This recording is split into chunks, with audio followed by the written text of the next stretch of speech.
नमस्कार दोस्तों, आज हम बुधवार की व्रत कथा कहानी को सुनाने जा रहे हैं।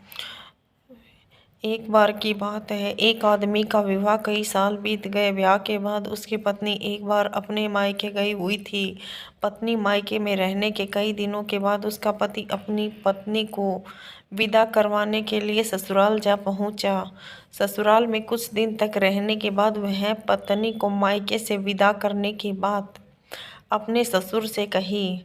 बुधवार का दिन होने के कारण उसके सास ससुर ने कहा कि इस दिन बेटी ससुराल नहीं जा सकती, इस कारण से विदाई नहीं हो सकती। लेकिन वह व्यक्ति नहीं माना और अपनी पत्नी को मायके से विदा कराकर अपने घर की तरफ चल दिया। रास्ते में जाते वक्त पत्नी को बहुत तेज से प्यास लगी।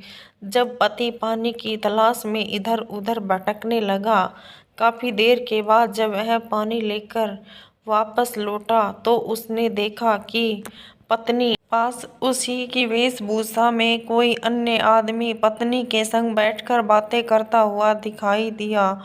दोनों व्यक्ति आपस में झगड़ा करने लगे। पहले आदमी ने गुस्से में दूसरे आदमी से पूछने लगा कि वह कौन और क्यों उसकी पत्नी के साथ बैठकर बातें कर रहा है।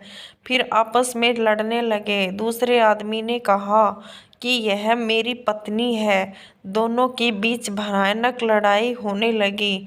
तब वहां पर कुछ सिपाही आ गए। औरत से उसके असली पति के बारे में पूछने लगे। दोनों आदमी को देखकर स्त्री हैरान हो गई कि कौन मेरा पति है। वह दुविधा में पड़ गई क्योंकि दोनों ने एक ही जैसे लग रहे थे, सेम कपड़े पहने हुए थे। तब पहला व्यक्ति परेशान होकर मन में कहा कि भगवान, ये आपकी कैसी लीला है।